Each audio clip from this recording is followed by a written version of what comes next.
গতকাল রেড রোডে ঈদের নামাজের পরে রাজ্য সরকারের প্রধানের যে বক্তব্য দিয়েছে সেই বক্তব্যের আমরা তীব্র নিন্দা ধিক্কার জানাচ্ছি।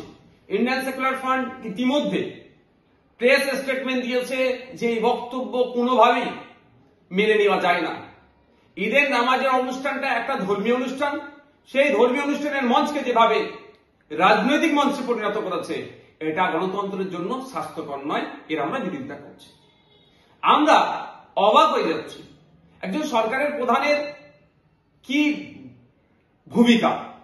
একজন সরকারের প্রধানের উচিত যে কোনো ধর্মীয় অনুষ্ঠানে তিনি যাচ্ছেন, সেখানে আমি বিরোধিতা করছি না, কিন্তু শান্তি সম্প্রীতি ঐক্যের কথা বলবেন। সেখানে কি শান্তি সম্প্রীতি ঐক্যটাকে সামনে রেখে যেভাবে তার দলের প্রচার করানো হলো বা মানুষের মধ্যে আতঙ্ক তৈরি করা হলো, মানুষের মধ্যে বিভাজন তৈরি করা হলো, এর আমরা তীব্র বিরোধিতা করছি। যে এটা তো অ্যাডমিনিস্ট্রেটিভ মিটিং নয়, যে কথাগুলো বলছেন সেটা তো অ্যাডমিনিস্ট্রেটিভ মিটিং এ বলা দরকার। পুলিশের সামনে সিভিল ডিফেন্সে যারা আছেন, অফিসার যারা আছেন, তাদেরকে নির্দেশনা দেওয়া দরকার যে দাঙ্গা করতে আসলে তাকে ছেড়ে কথা বলা হবে না।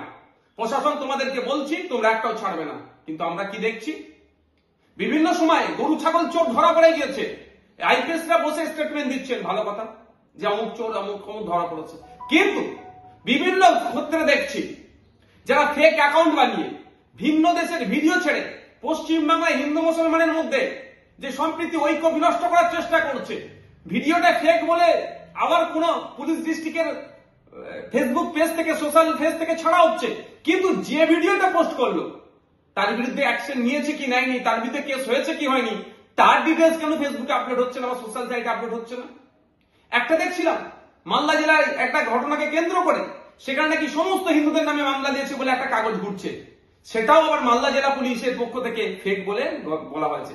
কিন্তু যে এই লিস্টটা সার্কুলেট করছে তার বিরুদ্ধে কি ব্যবস্থা নিয়েছে কই মালদা জেলা পুলিশ কিন্তু একবারের জন্য বললেন না।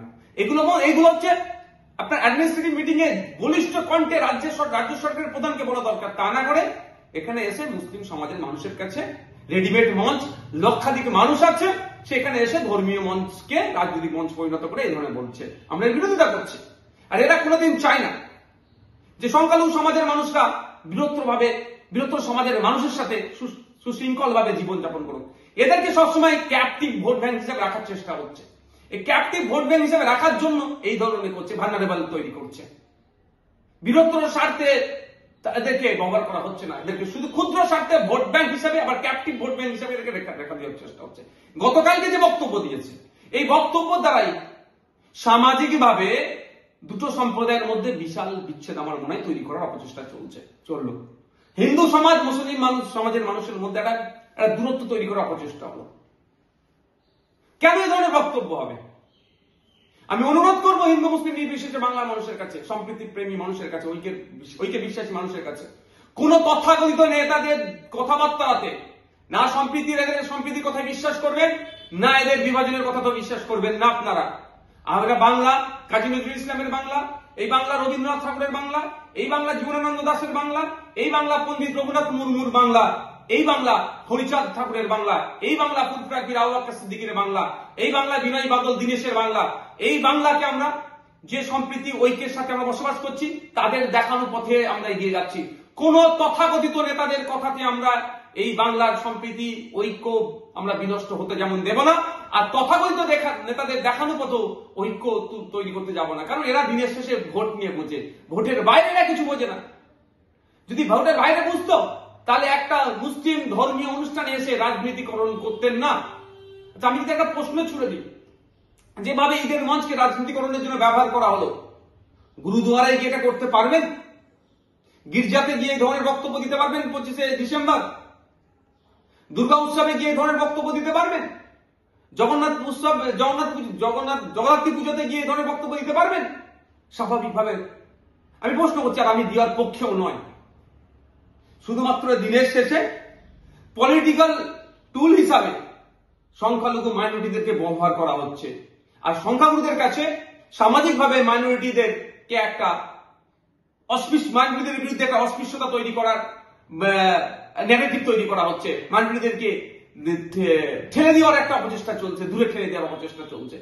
আর যারা ওই দিনকে অর্থাৎ গতকালকে পেছনে দাঁড়িয়ে তালি বাজাচ্ছিলেন, তাদের কাছে আমার একটা প্রশ্ন, কোন মঞ্চে দাঁড়িয়ে আছেন? সেই মঞ্চের গুরুত্ব বুঝুন, সেই মঞ্চের আহমিয়ত বুঝুন। মনে হলো তালি বাজিয়ে দিলেন একটা বক্তব্য, এগুলো বন্ধ হওয়া দরকার। সর্বোপরি খেলাফত কমিটির উদ্দেশ্যে আমার বার্তা, যে আপনারা বুঝে শুনে মঞ্চে কাদের তুলবেন, কিভাবে তুলবেন, সেটা অবশ্যই খেলাফত কমিটির এখতিয়ারের মধ্যে পড়ছে। খেলাফত কমিটি কিন্তু পশ্চিমবাংলার মুসলমানের বাইরে নয়, পশ্চিমবাংলার মুসলমানের আবেগ জড়িয়ে আছে খেলাফত কমিটির সাথে। তো সুতরাং খেলাফত কমিটি যেন মুসলমানদের আবেগের বাইরে না কোনো কাজ করে ফেলে। আগামী দিনে মঞ্চে কে উঠবে না উঠবে অবশ্যই ডিসাইড করবে খেলাফত কমিটি, কিন্তু বক্তব্য ধর্মীয় অনুষ্ঠানে এসে কি বক্তব্য হবে সেটাও কিন্তু খেলাফত কমিটিকে যারা বক্তব্য দেন তাদেরকে একবার যেন নক করে দেয়। কারণ গ্রহণযোগ্যতা যেটা আছে সেটা না নষ্ট করে।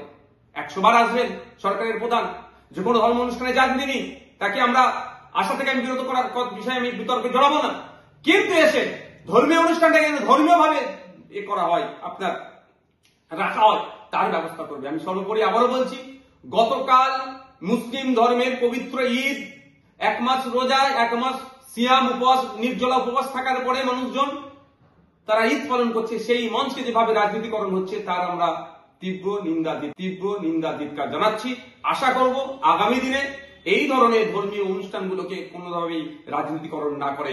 বিজেপিকে তো অক্সিজেন দেওয়া হচ্ছে, যেভাবে বিজেপিকে বাংলাতে বিরোধী আসনে তুলে নিয়ে এসছে, আরো বেশি অক্সিজেন দেওয়া হচ্ছে।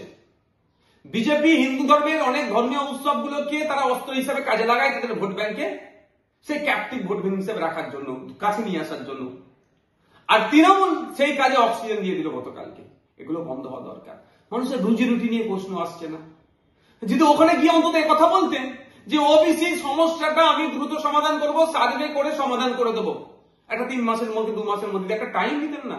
ওখানে হিন্দু মুসলমান নির্বিশেষে সামাজিক বার্তা যেত। যদি ওখানে বলতো যে 10 লক্ষ কম বেশি ছেলে মেয়ে বিএড পাস করে বসে আছে, আমি এত টাইমের মধ্যে তাদেরকে পরীক্ষা এসএসসি দেবো, নিয়ে তাদেরকে ভাইবা নিয়ে এত টাইমের মধ্যে স্কুলে পৌঁছে দেবো টিচার হবে। যদি ওখানে বলতো 2022-এ টেট পাস করে বসে আছে তাদেরকে ভাইবা নিয়ে তাদেরকে প্রাইমারিতে পাঠাবো, যদি বলতো ওখানে পুলিশের যে সাব ইন্সপেক্টর থেকে শুরু করে যে পরীক্ষার প্রায় 1.5 লক্ষ শূন্য পদ আছে দ্রুত পূরণ করব, তাহলে একটা সামাজিক বার্তা যেত।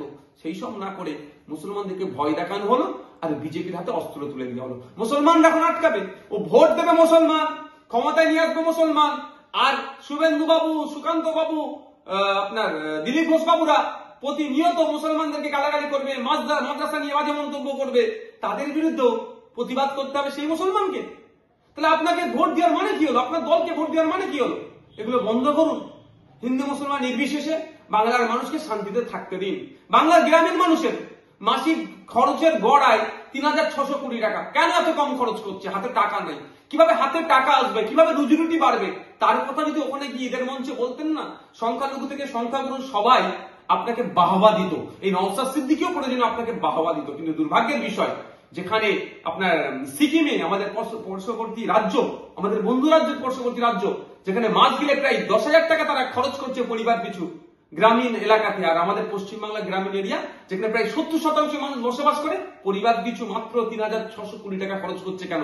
এটা সমাধানের জন্য, কৃষকদের মাসিক গড় আয় বাড়ার জন্য। দুটো কথা বললেন না তো। এগুলো আশা করছি আগামী দিনে আপনি পজিটিভ কথা বলবেন। তৃণমূল কংগ্রেস বিজেপিকে কোনো অংশেই এই ধরনের কথা বলে যেভাবে বাজার গরম করতে যাচ্ছে, যে বিজেপির হাতে অস্ত্র তুলে দিতে চাচ্ছে, সেটাও বন্ধ করতে হবে। বাংলার মানুষকে দায়িত্ব নিয়ে।